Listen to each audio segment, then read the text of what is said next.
Bonsoir. On dit souvent que la technologie, c'est la réponse. Mais quelle est la question? Je m'appelle Léa, je suis cofondatrice et CEO de Hello Asso. Et ce soir, je vais vous parler d'impact social. Comment inscrire l'impact au cœur de votre entreprise et comment le faire grandir. Donc, vous avez dû entendre parler, on entend de plus en plus parler d'entreprises à mission. Nous, on avait une mission avant d'avoir une entreprise.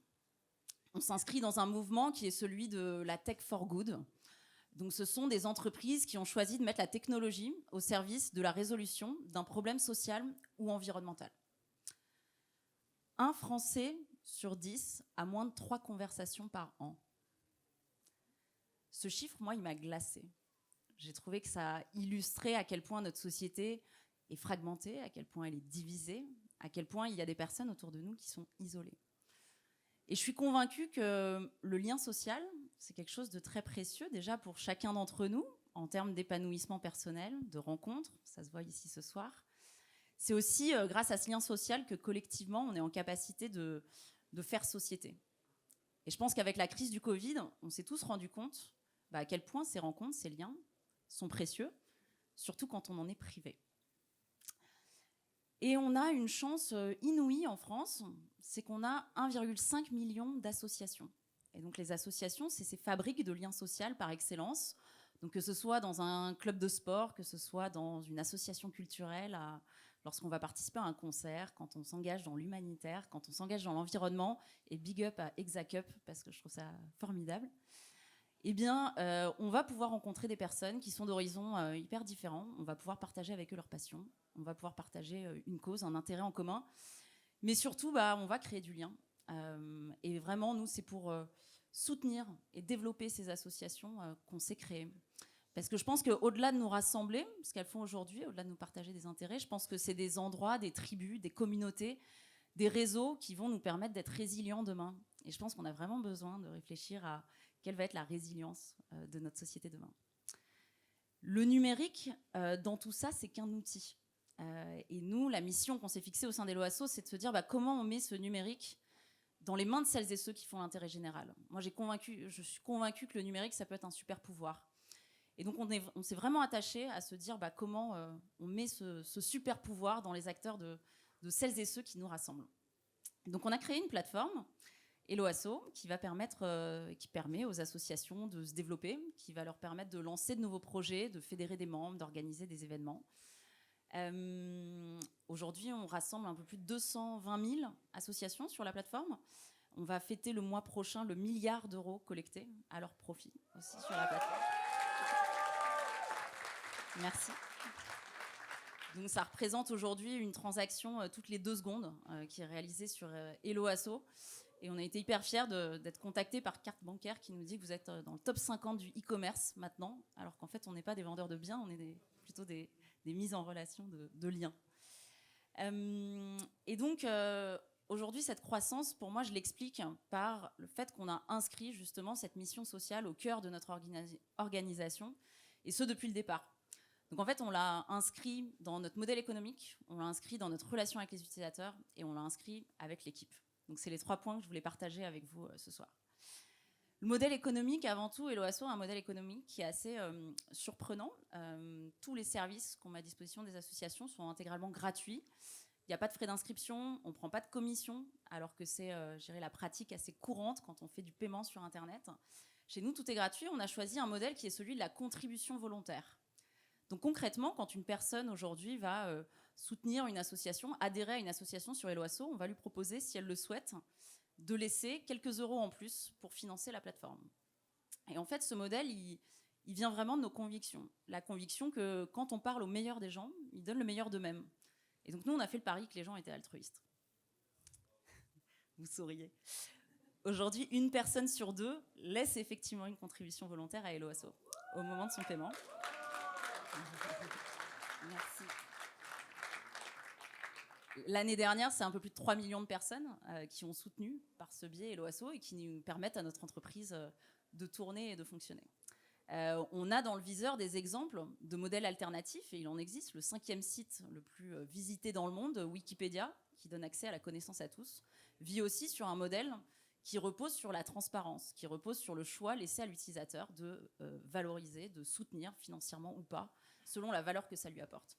Et je pense que des modèles comme ça, il y en a plein d'autres. Nous, c'est une grande fierté parce que depuis, on a été copiés. Toutes les plateformes aujourd'hui appliquent aussi ce modèle de la contribution volontaire aujourd'hui en France, et ça vient par là même solidifier aussi notre modèle économique.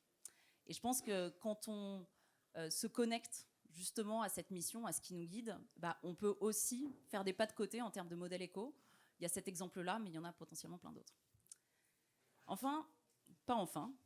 Ensuite, avec les utilisateurs, on a également cherché à voir comment on pouvait incarner cette mission qui était la nôtre et quelle relation on voulait avoir avec les utilisateurs. Donc j'ai enfoncé une porte ouverte de dire il faut écouter ces utilisateurs. Et je pense que tous les gens qui ont développé des startups en sont conscients, il faut écouter ces utilisateurs. Nous, depuis le départ, le NPS, donc Net Promoter Score, la capacité qu'avaient nos utilisateurs à nous recommander, est devenu l'indicateur numéro 1. On a suivi ça. On les a écoutés, on a investi dans une équipe d'accompagnement. Aujourd'hui, on a 20 personnes de l'équipe qui accompagnent les associations, et avec pour mission de les écouter. Et on a été un petit peu plus loin, je dirais, que l'écoute, on s'est mis en empathie aussi avec nos utilisateurs.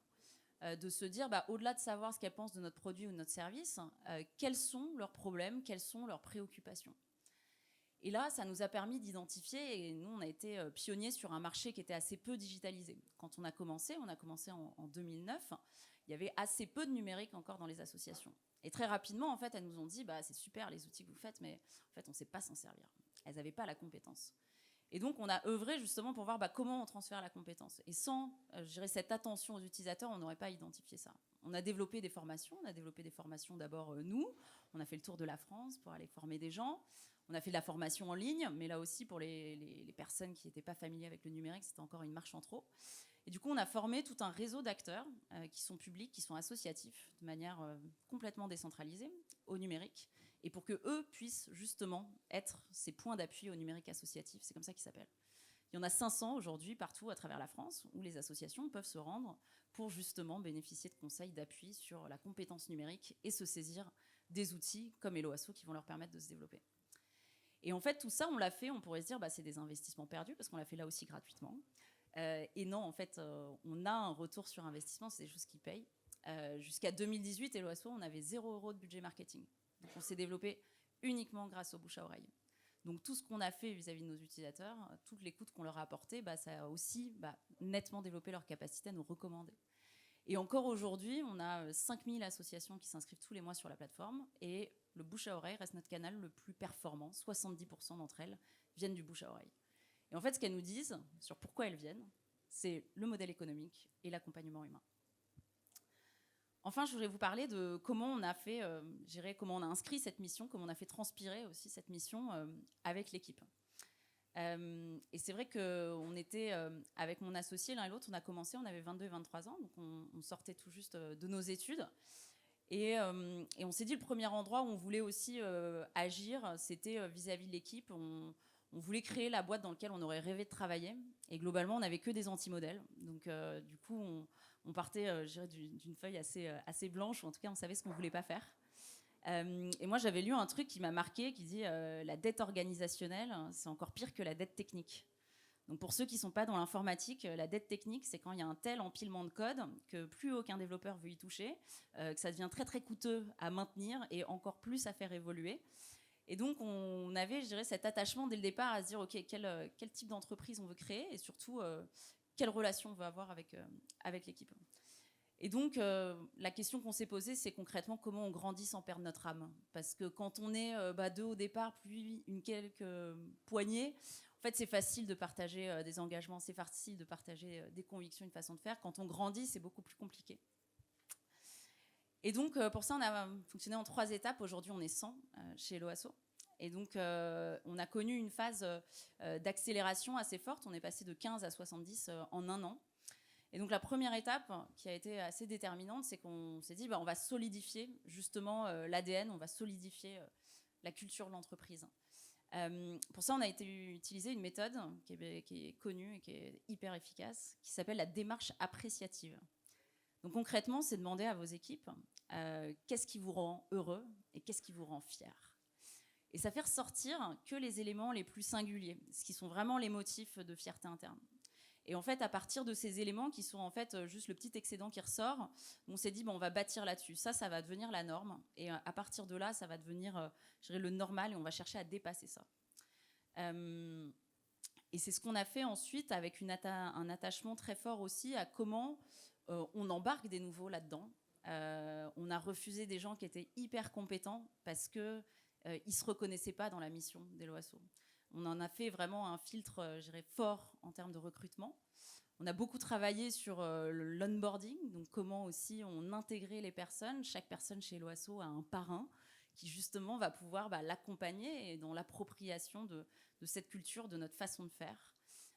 Et pour qu'on ait la garantie quelque part qu'elle va grandir aussi à mesure que le collectif grandit.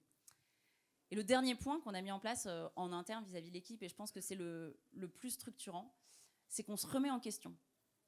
Darwin disait, les espèces qui survivent ne sont pas les plus fortes, mais celles qui s'adaptent. Et ça aussi, c'est quelque chose qui nous guide depuis longtemps, depuis toujours, quasiment. Tous les 3 mois, on réunit toute l'équipe et on consacre la matinée à faire de la rétrospective. On va exprimer ce qui s'est passé sur le trimestre dernier, ce qui s'est bien passé, ce qui s'est mal passé, ce qu'on peut améliorer, qu'est-ce qu'on peut changer. Donc c'est un exercice de transparence, c'est un exercice de franchise. C'est un exercice qui n'est pas forcément facile quand on est fondateur et quand on est dirigeant.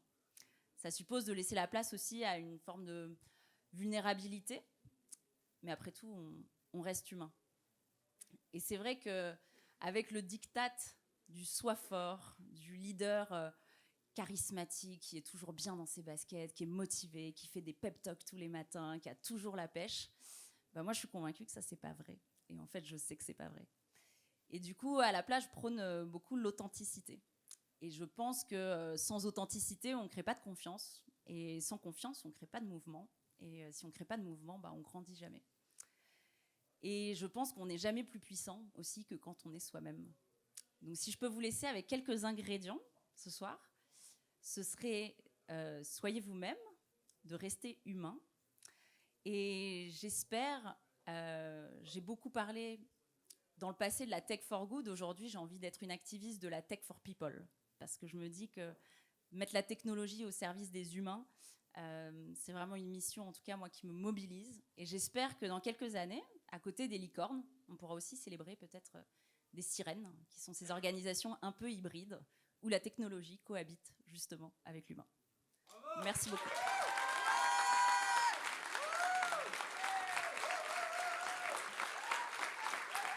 Merci.